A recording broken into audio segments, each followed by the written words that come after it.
Sudipta, AV নিউজে আপনাদের সকলকে স্বাগত। প্রথমেই চোখ রাখবো নিউজ হেডলাইন্সে।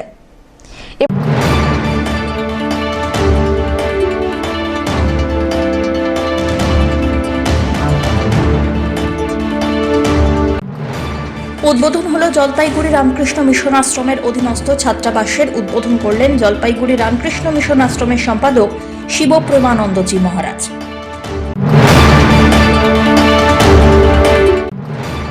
আর পুরো কর ফাঁকি দেওয়া যাবে না, জলপাইগুড়িতে শুরু হলো সরকারি অ্যাসেসমেন্ট।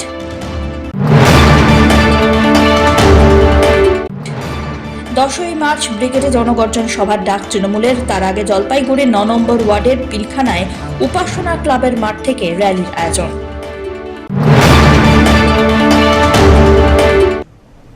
এবার আসছে বিস্তারিত সংবাদে। উদ্বোধন হয়ে গেল জলপাইগুড়ি রামকৃষ্ণ মিশন আশ্রমের অধীনস্থ ছাত্রাবাসের। জলপাইগুড়ি রামকৃষ্ণ মিশন আশ্রমের ছাত্রাবাসের জন্য একটি নতুন উদ্যোগ নেওয়া হয়। বৃহস্পতিবার নতুন ছাত্রাবাসের উদ্বোধন হলো। উদ্বোধন করলেন জলপাইগুড়ি রামকৃষ্ণ মিশন আশ্রমের সম্পাদক শিবপ্রেমানন্দজি মহারাজ। অনুষ্ঠানকে কেন্দ্র করে সাংস্কৃতিক অনুষ্ঠানেরও আয়োজন করা হয়েছে। এরপর ফিতে কেটে নতুন ছাত্রাবাসের উদ্বোধন করা হয়।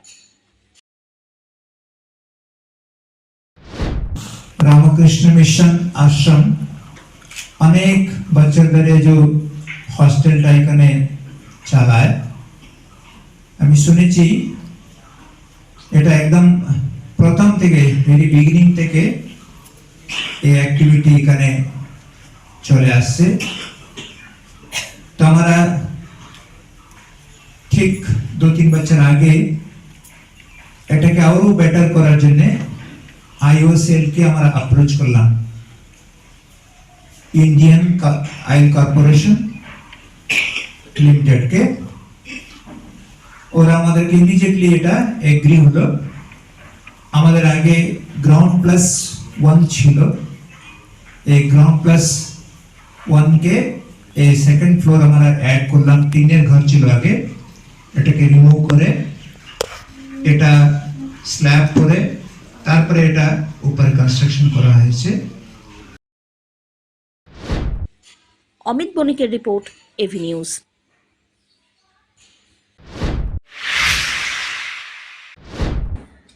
সরকারের নির্দেশে অ্যাসেসমেন্ট শুরু হয়েছে জলপাইগুড়ি পুরসভার 25টি ওয়ার্ডে। জানা গিয়েছে প্রত্যেকের অ্যাসেসমেন্টের পরিপ্রেক্ষিতে পুরো কর দিতে হয় নাগরিকদের, কিন্তু তথ্য লুকিয়ে কর ফাঁকি দিচ্ছেন অনেকে। এই ধরনের মানুষের বিরুদ্ধে পুরো আইন অনুযায়ী ব্যবস্থা নেওয়া হবে বলে দাবি কর্তৃপক্ষের। জলপাইগুড়ি পুরসভার মোট 25টি ওয়ার্ড, প্রায় 1.5 লক্ষ মানুষের বসবাস। সরকারি নিয়ম অনুযায়ী 7 বছর অন্তর পুরো এলাকায় অ্যাসেসমেন্ট হওয়ার কথা। কোনো বাড়িকে কেন্দ্র করে ব্যবসায়ী প্রতিষ্ঠান গড়ে উঠেছে, আবার কোনো বাড়ি বসত বাড়ি হিসাবে রয়েছে। এই ধরনের বাড়ির পুরো কর আলাদা, কিন্তু বসত বাড়িকে কেন্দ্র করে ব্যবসায়ী প্রতিষ্ঠান চললেও কর দিচ্ছেন না পুরো নাগরিকদের বড় অংশ।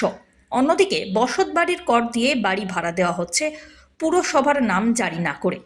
এর জেরে পুরসভার কর না দেওয়ায় আর্থিক ক্ষতি হচ্ছে বলে দাবি। সেই কারণেই অ্যাসেসমেন্টের মাধ্যমে সমস্ত তথ্য সংগ্রহ করার কাজ শুরু করে দেওয়া হয়েছে। শুধু তাই নয়, পুরসভায় বাইরে থেকে এসে ভাড়া থাকছেন, সেই তথ্য সংগ্রহ থাকা অত্যন্ত প্রয়োজনীয়। এ বিষয়ে পুরপ্রধান পাপিয়া পাল কি বললেন, শোনা যাক। দেখুন, অ্যাসেসমেন্ট প্রক্রিয়া কিন্তু আমার চলছে। মানে আমাদের দেখা গেছে যে পৌরসভাকে স্বনির্ভর হতে হবে, এই লক্ষ্যে পশ্চিমবঙ্গ সরকার এগিয়ে যাচ্ছে এবং সেক্ষেত্রে রাজ্য সরকারের নির্দেশে আমাদের কিন্তু 25টি ওয়ার্ডে অ্যাসেসমেন্টের কাজ শুরু হয়েছে। সেক্ষেত্রে দেখা যাবে যে অ্যাসেসমেন্ট বহুদিন হয়নি এবং অনেক দিন পরে হওয়ার দরুন দেখা যাবে বহু বাড়িতে রেনোভেশনের কাজ যেমন হয়েছে, সে টিনের ঘর ছিল সে এখন 3 তলা তুলেছে, বা সে একটা নিচে কমার্শিয়াল প্লেস চালাচ্ছে, বা নিজে রেসিডেন্সিয়ালে থেকে সে ভাড়া দিচ্ছে কোনো জায়গায়। তা সেই ক্ষেত্রে এই অ্যাসেসমেন্ট প্রক্রিয়ায় কিন্তু আমাদের সব উঠে আসবে। প্রতিটি ওয়ার্ডে ওয়ার্ডে আপাতত আমাদের 12টি ওয়ার্ড দিয়ে শুরু হয়েছে এই অ্যাসেসমেন্ট প্রক্রিয়া। সেখানে ট্যাক্স ডিপার্টমেন্টের লোক থেকে টেকনিক্যাল লোক থাকছে, তারা মাপঝোপ করে দেখছে প্রতিটি বাড়ি বাড়ি গিয়ে, এবং সেই রিপোর্ট আমাদের কিন্তু রাজ্য সরকারকে পাঠাতে হবে। এবং সেক্ষেত্রে আমাদের কাছে যখন এই রিপোর্টগুলো আসবে তখনই কিন্তু আমরা চিহ্নিত করতে পারবো যে কোথায় ভাড়া দিয়ে রেসিডেন্সিয়াল বিল্ডিং দেখিয়ে যারা বসে আছে বা কমার্শিয়াল প্লেস ব্যবহার করছে বা গ্যারেজ দেখিয়ে সে সেখানে অন্য কমার্শিয়াল প্লেস হিসাবে সেই গ্যারেজকে ইউজ করছে, সেগুলো কিন্তু সেই সার্ভে করে আমাদের উঠে আসবে এবং সেক্ষেত্রে পরবর্তী পর্যায়ে যা যা আমাদের নির্দেশ দেওয়া হবে আমাদের রাজ্য সরকারের তরফ থেকে, সেইভাবে কিন্তু আমাদের পরবর্তী প্রক্রিয়ায় তারা কিন্তু এই ব্যাপারগুলো চলে যাবে। এতে কি করও বাড়বে?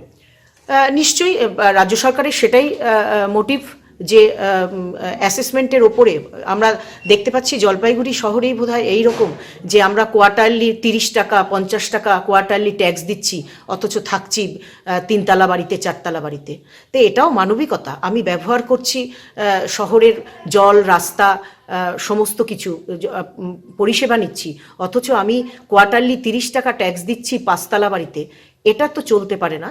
এইভাবে আমরা ভ্যালুয়েশনের ওপরে নতুন করে আমাদের অ্যাসেসমেন্ট প্রক্রিয়া শেষ হলে আমরা রাজ্য সরকারকে পাঠাবো এবং পরবর্তী তারাই ভ্যালুয়েশন বোর্ড এসে তাদেরকে সমস্ত আবার তারা পরীক্ষা নিরীক্ষণ করে তারা কিন্তু এই প্রক্রিয়ায় এগিয়ে। সব্যসাচী মজুমদারের রিপোর্ট, এভি নিউজ।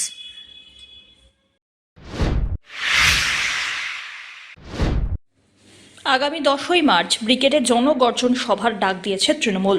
তার আগে বৃহস্পতিবার জলপাইগুড়ি 9 নম্বর ওয়ার্ডের পিলখানার উপাসনা ক্লাবের মাঠ থেকে একটি বিশেষ র্যালি শুরু হয়, যার নেতৃত্বে ছিলেন জলপাইগুড়ি জেলার প্রাক্তন যুব তৃণমূল কংগ্রেসের সভাপতি তথা জলপাইগুড়ি পুরসভার ভাইস চেয়ারম্যান। মিছিলটি পিলখানা থেকে শুরু হয়ে বড় পোস্ট অফিস মোড় হয়ে থানা মোড়ে এসে শেষ হয়। মিছিলে ব্যানারে পশ্চিমবঙ্গ তৃণমূল কংগ্রেসের লেখা আছে। সৈকতবাবুকে প্রশ্ন করা হলে তিনি বলেন, ব্রিগেডে জনগর্জন সভাকে সাফল্যমণ্ডিত করার লক্ষ্যেই এই বিশেষ মিছিল। আজকে এখানে একটা বিরাট র্যালি করছি। দেখুন, আমার র্যালির প্রথম উদ্দেশ্য হচ্ছে, যে লোকটা সারা জীবন একটা পঞ্চায়েত জেতেনি, রাজনৈতিক পক্ষপাতদুষ্ট হয়ে বিচার করলো এবং তার 85% রায় নয় ডিভিশন বেঞ্চ নয় সুপ্রিম কোর্ট খারিজ করলো, জীবনে একটা পুরো জাজমেন্ট লিখতে পারলো না, সেই অভিজিৎ গঙ্গোপাধ্যায় যদি 2 বারের সাংসদ এবং সারা ভারতবর্ষের ভবিষ্যৎ আগামী দিন অভিষেক ব্যানার্জিকে বলে যে তালপাতার সেপাই, তাহলে তো তাকে বলতে হয় যে তোমার এই কালো হাতটা ভেঙে দাও এবং গুড়িয়ে দেওয়ার সময় এবার এসছে। এবং আজকের এই জনৈক্য যাত্রা তার প্রতিকারছে। ইডি আর সিবিআই বিজেপির 2 ভাই এইভাবে গণতন্ত্রকে হত্যা করছে। আর 10ই মার্চের 100 দিনের কাজের বকেয়া টাকা, সড়ক যোজনার টাকা, আবাসন যোজনার টাকার দাবিতে যে মমতা বন্দ্যোপাধ্যায়ের অনুপ্রেরণা অভিষেক বন্দ্যোপাধ্যায়ের ডাকে যে ঐতিহাসিক জনগর্জন সভা হবে, তাকে সফল করতে আজকে 9 নম্বর ওয়ার্ডের একদম উপাসনার মাঠ থেকে, পিলখানার মাঠ থেকে আমাদের এই ঐতিহাসিক জনযাত্রা শুরু হচ্ছে। এখনও যতটুকু দেখেছেন ততটুকু ট্রেলার। মিছিল যত এগোতে থাকবে ততখানি জনপ্লাবন হবে। আমরা তৃণমূল কর্মীরা, আমরা তো পদের লোক না, আমরা তৃণমূল কর্মীরা আজকে এই জনঐক্যের যাত্রার ডাক দিয়েছি। মাথার উপর মমতা বন্দ্যোপাধ্যায় স্বপ্ন আর অভিষেক বন্দ্যোপাধ্যায়ের বিশ্বাস। অনেকদিন পর সৈকত চট্টোপাধ্যায় যে পুরনো ফর্মে পাওয়া গেল, আজকে কি ব্যানারে করছেন? আমাদের তো ব্যানার লাগে না, আমাদের আবার ব্যানার লাগে নাকি? মাথার উপর মমতা ব্যানার্জি আর চোখের সামনে অভিষেক বন্দ্যোপাধ্যায়, ব্যানারের প্রয়োজন নেই। সামনে লক্ষ্য, বিজেপির তাণ্ডবকে সরিয়ে দিতে হবে, বিজেপির লাল চক্ষুকে উপেক্ষা করতে হবে, আর মানুষকে ঐক্যবদ্ধ করে জলপাইগুড়ি লোকসভা আসন জেতাতে হবে, আর অভিজিৎ গঙ্গোপাধ্যায়ের মতো মুখ পোড়া মানুষদেরকে মুখোশটা সামনে থেকে খুলে দিতে হবে। সব্যসাচী মজুমদারের রিপোর্ট, এভি নিউজ।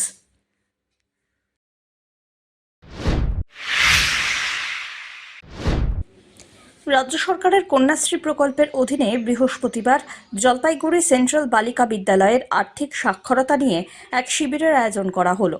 এদিন সকালবেলায় বিদ্যালয়ের 8ম থেকে 10ম শ্রেণীর প্রায় 300 জন ছাত্রীদের এই শিবিরে অংশগ্রহণ করতে দেখা যায়। জলপাইগুড়ি সদর বিডিও তমজিৎ চক্রবর্তী উপস্থিত ছিলেন এই বিশেষ শিবিরে। আর্থিক সাক্ষরতা কি, সুরক্ষিত ঋণ কি, বাজেটিং কি, এইসব নিয়ে ছাত্রীদের সঙ্গে আলাপচারিতা করলেন তমজিৎ বাবু। আলোচনার পাশাপাশি আর্থিক সাক্ষরতা সম্পর্কে ছাত্রীদের অবগত করতে একটি বিশেষ তথ্যচিত্র দেখানো হলো এই দিন। বাচ্চাদের ফিনান্সিয়াল ইনক্লুশন নিয়ে আমাদের কন্যাশ্রী মায়েরা যারা আছেন সেন্ট্রাল গার্লস স্কুলে, বড় দিদিমণি আছেন, এখানে ওদেরকে বোঝানো হচ্ছে যে জীবনে কি ধরনের লক্ষ্য স্থাপন করতে হয় এবং আর্থিক ব্যবস্থাপনা ঘটিত যে লক্ষ্যগুলো আছে সেগুলো কন্যাশ্রী মায়েরা কিভাবে তারা স্থাপন করলে তাহলে জীবনে কোনো সমস্যা হবে না। কারণ আমরা তো জানি যে জীবনের অনেকটাই পরবর্তীতে কেন্দ্রীভূত হয় আর্থিক যে সংস্থান থাকে তার উপরে। সেই সামর্থ্যটা তৈরি করার জন্যই আজকে কন্যাশ্রীদের প্রশিক্ষিত করা হচ্ছে। বাচ্চাদের আজকে কি শেখানো হলো বলে দেখেন? ও এখনও শেখানো চলছে। শেখানোটা হচ্ছে মূলত হচ্ছে যে কোথায় টাকা রাখা যাবে, কোথায় টাকা রাখা হবে না, এবং কিভাবে কিস্তিতে টাকা জমানো যায়, বা কোনো জিনিস কিনতে গেলে কিভাবে কেনা উচিত, কিভাবে ফিনান্সিয়াল ডিসিশনগুলো জীবনে নিতে হয়, সেগুলো আজকে বোঝানো হচ্ছে। তার সাথে সাথে জীবনের অন্যান্য লক্ষ্যমাত্রাগুলোও বোঝানো হয়।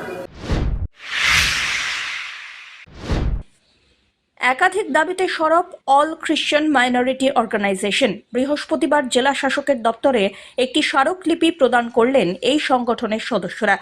তাদের দাবি, উত্তরবঙ্গে খ্রিস্টান উন্নয়ন পর্ষদ সংগঠনের আবেদনের সঙ্গে উত্তরবঙ্গের খ্রিস্টান সম্প্রদায়ের প্রকৃত তথ্য সংগ্রহ করে তাদের সুবিধা প্রদান করা, গুড ফ্রাইডে এবং খ্রিস্টানদের নির্দিষ্ট ছুটির দিনে চা বাগানের ছুটির অনুমোদন দেওয়া, সরকারি অনুমোদনপ্রাপ্ত সংখ্যালঘুদের শংসাপত্র প্রদান, দার্জিলিং, কালিম্পং, মিরিক, আলিপুরদুয়ার, কোচবিহার এবং জলপাইগুড়ির পৌরসভা এবং গ্রাম পঞ্চায়েত এলাকার কবরস্থানের জন্য জমি প্রদান, চা বাগান এলাকার গির্জার জন্য ভূমি প্রদান ইত্যাদি নানাবিধ দাবি দাওয়া তুলে ধরা হয়েছে।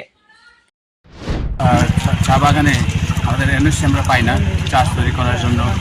হ্যাঁ, তারপরে যেরকম বেকার ভাতা বর্তমানে যেটা পুরোহিত ভাতা যেটা আছে ওটার আছে, নর্থ বেঙ্গল কৃষি কাউন্সিলের একটা গঠন হোক ওটার জন্য। আর সরকার থেকে যতগুলো ফ্যাসিলিটি যেগুলো আছে যেগুলো সেখান থেকে আমরা বঞ্চিত আছি। আপনারা ভাতা পান না? না, আমরা ভাতা পাই না। হ্যাঁ, তো আগে যারা করেছে আরও পেয়েছে, কিন্তু দ্বিতীয়বার যারা অ্যাপ্লাই করে দিতে পাইনি, সেটার জন্য আমরা কিছু সংখ্যক পান না নাকি সবাই পান না, কোনটা? না, কিছু কিছু লোকেরা পাচ্ছে হয়তো, কিন্তু বেশিরভাগ পাচ্ছে না। যার জন্য আমাদের একটা ডিমান্ড আছে যে আমরা মুখ্যমন্ত্রীর কাছে যে প্রকল্পগুলো আছে, যেটা অন্যান্যরা যে মাইনরিটিতে আছে ওনারা পাচ্ছেন, আমরা সেটা ফেসিলিটি পাই না। আমাদেরকে তারপরে দ্বিতীয় কথা হচ্ছে যে আমরা মাইনরিটি সার্টিফিকেট, যে গভর্নমেন্ট থেকে অ্যাপ্রুভ হওয়ার যে সার্টিফিকেট আছে ওটার জন্য আমরা অ্যাপ্লাই করছি, আমরা ডিমান্ড করছি যেন আমরা এটা সরকার থেকে, পশ্চিমবঙ্গ সরকার থেকে যে অ্যাপ্রুভ হওয়ার যে মাইনরিটি সার্টিফিকেট ওটা আমাদের প্রয়োজন। কারণ অনেক সময় আমরা যখন যাই অফিসে তখন আমরা এই সার্টিফিকেট আমরা প্রডিউস করতে পারি না, দেখাতে পারি না, তার জন্য আমরা অনেকগুলো কাজ আমরা করতে পারি না, আমরা বঞ্চিত হয়ে যাই। সরকারের যতগুলো ফ্যাসিলিটি আছে, খ্রিস্টান মাইনরিটির ফ্যাসিলিটিগুলো আছে ওখান থেকে আমরা বঞ্চিত হচ্ছি। যার জন্য আমাদের একটা ডিমান্ড আছে, দাবি আছে, আমরা যেন এই সব প্রকল্প থেকে, ডিমান্ড থেকে যেন আমরা বঞ্চিত না হই। অমিত বণিকের রিপোর্ট, এভি নিউজ।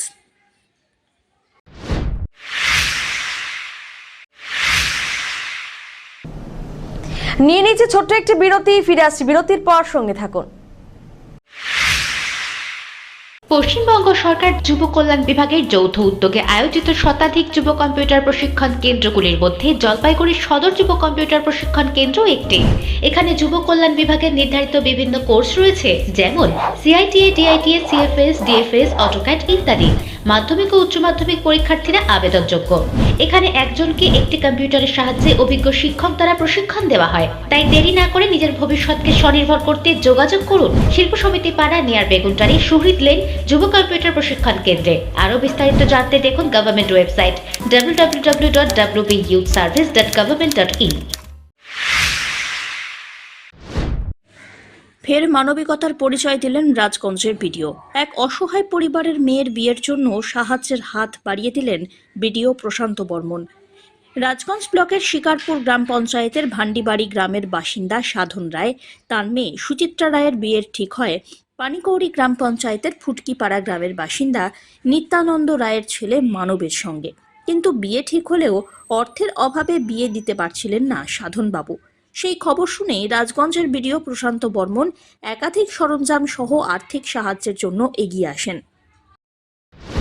এই যে আমাদের রাজগঞ্জ ব্লকের একজন একটা খবর পেয়েছিলাম, সেটা আপনাদের সাংবাদিক বন্ধুরাই বলেছিল আমাকে, যে খুব গরিব পরিবার, যে মেয়ের পরিবার খুব গরিব রয়েছে। গরিব বলতে বাবা মা দুজনের কোনো রোজগার নেই বললেই চলে, যে আমাদের পশ্চিমবঙ্গ সরকারের লক্ষ্মীর ভাণ্ডার ঢোকে এবং সেই মাসিমা লক্ষ্মীর ভাণ্ডার দিয়ে চলছে এবং খুবই গরিব বলা চলে। আমরা সেটা সরকারের পক্ষ থেকে দৃষ্টি রেখেছি, এগুলো প্রশাসন এবং কোনোরকম সহযোগিতা আসলে আমরা দেখব, সেটাও তো আমাদের মাথায় রয়েছে। সেই পরিবারের একটা মেয়ের বিয়ে হচ্ছে এবং জানলাম যে ওই ছেলের বাড়িতে তুলে নিয়ে এসে বিয়ে হচ্ছে এবং খুবই গরিব, সকলেই সহযোগিতা করে সেই বিয়েটা দিচ্ছেন, ছাড়ছেন। তাই আমি ব্লক প্রশাসক হিসাবে যেমন আমার দায়িত্ব রয়েছে তাকে রূপশ্রী পাইয়ে দেওয়া, পশ্চিমবঙ্গ সরকারের যে প্রকল্প আছে। তাই আমি খোঁজ নিতে যেমন আসি যে রূপশ্রী প্রকল্পে আবেদন করেছি কিনা, আমি আজকে জানতে পারলাম রূপশ্রী প্রকল্পে আবেদন করেছি এবং সেটা ইনকোয়ারিও হয়ে গেছে এবং আমরা আমাদের লগইনে স্যাংশনও দিয়ে দিয়েছি, হয়তো খুব শীঘ্রই টাকাটা ঢুকে যাবে। এবং তার সাথে সাথে আমি নিজেই ব্যক্তিগতভাবে কিছু বিয়ের সরঞ্জাম আমি তুলে দিলাম হাতে এবং যতটা পারি আর্থিকভাবে সেটা পাশে দাঁড়িয়ে সহযোগিতা করব।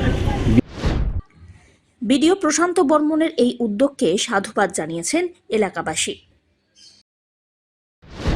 আমাদের রাজগঞ্জ ব্লকের বিডিও সাহেব আসলো, তো খুব ভালো লাগলো উনি এসে কিছু আমার ভাগনা হবে, ভাগ্নি বৌমা হবে, তো আর্থিক অবস্থা দিল, খুব ভালো লাগলো এই আর্থিক অবস্থা দিয়ে। আর আমরা খুব মানুষের কাছ থেকে সবার কাছে সাহায্য নিয়ে বিয়েটা দেওয়া হচ্ছে, কারণ এখানকারও আমার ভাগনাদের অবস্থাও সেরকম পরিস্থিতি ভালো না। আর মেয়েদের বাড়ি থেকেও আমি শুনছি ওদের বাবা মা অসুস্থ, তো মেয়েকে তুলে সেটা হচ্ছে উভয় দুটো ফ্যামিলির মতেই এখানে আমাদের বিয়েটা দেওয়া হচ্ছে। এখন কালকে যে আমাদের বিয়েটা হবে সেটা উভয় ফ্যামিলি থাকবে, থেকে কোনো কিছু দেওয়ার সামর্থ্য নেই। আর আমরা সেরকমভাবে আমরা কোনো কিছু তাদেরকেও চাপ দিই নেই, ওদের আসবে বিয়ে দিবে, ওদের যা কিছু দেওয়ার দিবে, এইটুকুই। আপনার হিসেবে আমরা খুবই গর্বিত বোধ করি যে আমাদের রাজগঞ্জ ব্লকের বিডিও সাহেব যেইভাবে মানুষের উপর একটা যে হাত বাড়িয়ে দিচ্ছে, এটা নিয়ে আমরা খুবই উপকৃত এবং খুবই আশা রাখছি যে ভবিষ্যতে বিডিও সাহেব এরকম আরও গরিব মানুষদের পাশে দাঁড়ায়। রাজগঞ্জ থেকে সুস্মিতা চন্দ্রের রিপোর্ট, এভি নিউজ।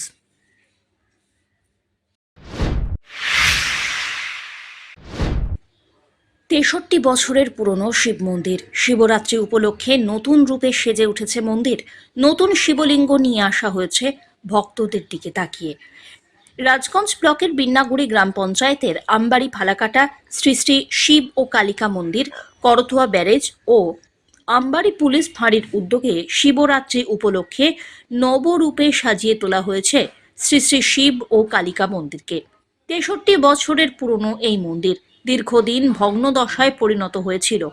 সেই মন্দিরকেই নতুন রূপে সাজিয়ে তোলা হয়। রাত পোহালেই শিবরাত্রি, তারই প্রস্তুতি এখন জোরদার। এ বিষয়ে মন্দির কমিটির সভাপতি কানাইলাল বিশ্বাস জানিয়েছেন, শিব চতুর্দশীর পর থেকেই ভক্তের ঢল নামবে মন্দিরে। নতুন রূপে সাজিয়ে তোলা হয়েছে এই মন্দিরকে। আমাদের আয়োজন কালকের থেকে শিবরাত্রি জল ঢালা আরম্ভ হবে 5টার থেকে। কালকে 5টার থেকে শুক্রবার 5টার থেকে সকাল শনিবার 3টা পর্যন্ত জল ঢালা প্রোগ্রাম। তবে কালকে ভিড়টা বেশি হবে যত সম্ভব। তারপরে আপনার শনিবার অমাবস্যা, রাত্রে অমাবস্যা ও প্রসাদ ভোগ হবে, রাত্রি প্রসাদ বিতরণ। এবার রবিবার দিন আমাদের সারা রাতব্যাপী গান ও মেলার আয়োজন করা হয়েছে। এবার আপনার ভালো গান আসতেছে। এবার ভুসিভিটের থেকে আগত পালার নাম হলো করোনা ভাইরাস লকডাউন সরি। তো এটা আস্তে আস্তে এটাকে আমরা আরও উন্নত জায়গায় চলে যাবো আশা করা যায়। আমাদের জায়গার হবে না, মেলা টেলা সব হয়ে যাবে নতুনভাবে। এটা বহু চেষ্টার ফলে করা হয়েছে। দেখ মন্দিরটা 2 বছর ধরার পরে এইবারে ফিনিশিংটা দিয়ে দিছি। এখন এটা একদম অন্ধকারে পড়ে গেছিলো সেই মন্দিরটা। 18 সালে আমি আসার পরের থেকে এটা আস্তে আস্তে ডেভেলপ করতে হতে এই পর্যন্ত চলে আসছে। দেখা যাক, এটা আরও সৌন্দর্য করার চেষ্টা করব। এটা একটা আমাদের আমবাড়ির সবচেয়ে পুরানো মন্দির বা ঐতিহ্য। এটা সবাই এখন প্রশংসিত বা লোকজন আমাদের আসে, বিয়ে শাদী সবই হয়। আমাদের 60-61 বছরে পড়লো আর কি। রাজগঞ্জ থেকে সুস্মিতা চন্দ্রের রিপোর্ট, এভি নিউজ।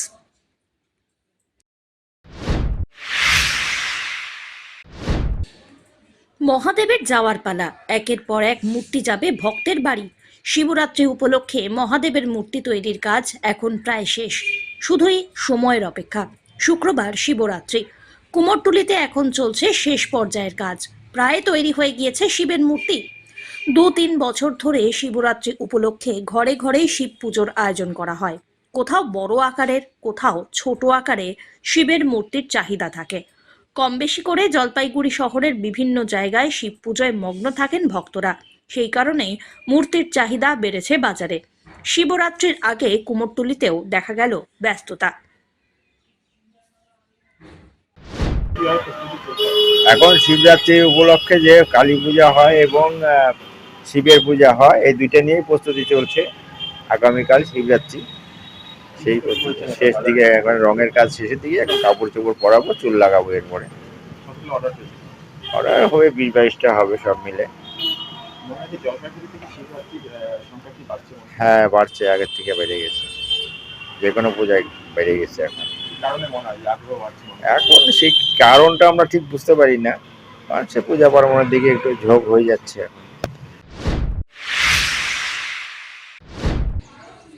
শতবর্ষের গোশালায় বিরল ঘটনা। বৃহস্পতিবার ভোর রাত্রিবেলায় যমজ বাছুরের জন্ম হয়েছে গোশালায়। এই প্রথম একই সঙ্গে দুটি বাছুরের জন্ম দিয়েছে গোশালার একটি গরু। যমজ বাছুরের জন্ম দেওয়ার খবর ইতিমধ্যে ছড়িয়ে পড়তেই শাবক দুটি সহ গরুটিকে দেখতে আসছেন এলাকার বহু মানুষ। অতি বিরল ঘটনায় রীতিমতো উৎসবের আমেজ তৈরি হয়েছে গোটা এলাকায়।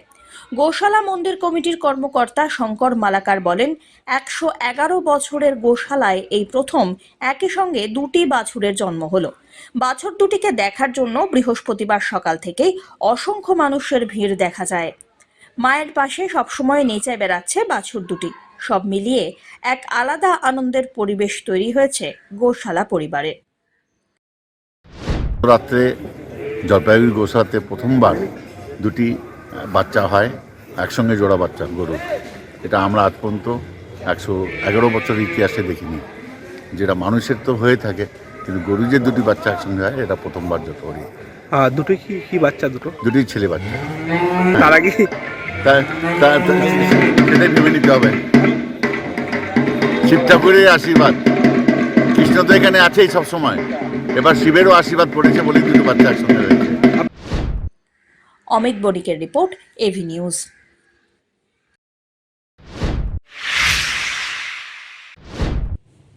ফের বড়সড় সাফল্য তাদের ঝুলিতে। তাইকোন্ডো প্রতিযোগিতায় বিজয়ের শিরোপা পেল জলপাইগুড়ির দাদা ভাই ক্লাব। ইন্টারন্যাশনাল তাইকোন্ডো চ্যাম্পিয়নশিপ 2024, যা অনুষ্ঠিত হয় পাহাড়পুর যুবক সংঘে। এই খেলায় বিজয়ী দলের শিরোপা পায় জলপাইগুড়ির দাদা ভাই ক্লাব। এই সাফল্যে মহা খুশি গোটা ইউনিট। কোচ পাপ্পু গুহরায় তত্ত্বাবধানে এই সাফল্য আসে। পাশাপাশি জানা গিয়েছে আগামী এপ্রিল মাসে অনুষ্ঠিত হতে চলেছে ব্ল্যাক বল এক্সাম, যার দায়িত্বে আছে দাদা ভাই তাইকোন্ডো ইউনিট। এরপরে দাদা ভাই তাইকোন্ডো ইউনিট আন্তর্জাতিক মানের প্রতিযোগিতায় অংশগ্রহণ করবে বলে খবর। সেখানে খেলার জন্য 30 জন খেলোয়াড় সুযোগ পান। খেলাটি অনুষ্ঠিত হবে আগামী 10ই মে। এপ্রিল দাদাভাই ক্লাব টাইকোন্ডো ইউনিট অর্গানাইজ করছে হচ্ছে একটা ব্ল্যাক বেল্টের পরীক্ষা, যেটা উত্তরবঙ্গ থেকে বিভিন্ন ক্লাবের প্রতিযোগীরা এই ব্ল্যাক বেল্ট পরীক্ষায় তারা অংশগ্রহণ করবে। এবং এটা অত্যন্ত একটা গুরুত্বপূর্ণ পরীক্ষা এবং এটা একটা কঠিন পরীক্ষাও বটে। এই পরীক্ষায় সকলেই সফল হতে পারে না এবং ভালো ভালো স্টুডেন্টরা এখান থেকে তারা ব্ল্যাক বেল্ট উপাধি পাবে। দ্বিতীয়ত আরেকটি ইভেন্ট রয়েছে, সেটা হচ্ছে মে মাসে 10ই মে আমাদের পাশের শহর শিলিগুড়িতে এই প্রথম ফার্স্ট ভারত ইন্টারন্যাশনাল চ্যাম্পিয়নশিপ অনুষ্ঠিত হবে এবং সেখানেও আমাদের ক্লাব দাদাভাই ক্লাব টাইকোন্ডো ইউনিটের প্রায় 30 জন প্রতিযোগী এখানে অংশগ্রহণ করবে। তো আমরা আশা করছি যে সেই ইন্টারন্যাশনাল টাইকোন্ডো চ্যাম্পিয়নশিপেও আমাদের ক্লাবের যারা প্রতিযোগী থাকবে সেই প্রতিযোগীরা সফলতা লাভ করবে। অমিত বণিকের রিপোর্ট, এভি নিউজ।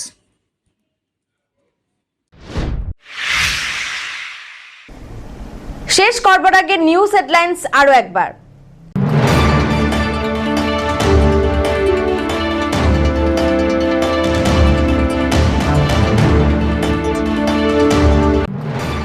উদ্বোধন হলো জলপাইগুড়ি রামকৃষ্ণ মিশন আশ্রমের অধীনস্থ ছাত্রাবাসের। উদ্বোধন করলেন জলপাইগুড়ি রামকৃষ্ণ মিশন আশ্রমের সম্পাদক শিবপ্রেমানন্দজি মহারাজ।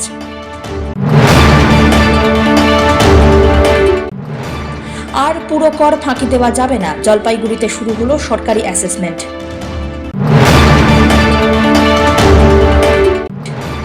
10ই মার্চ ব্রিগেডে জনগর্জন সভার ডাক তৃণমূলের। তার আগে জলপাইগুড়ির 9 নম্বর ওয়ার্ডের পিলখানায় উপাসনা ক্লাবের মাঠ থেকে র্যালির আয়োজন।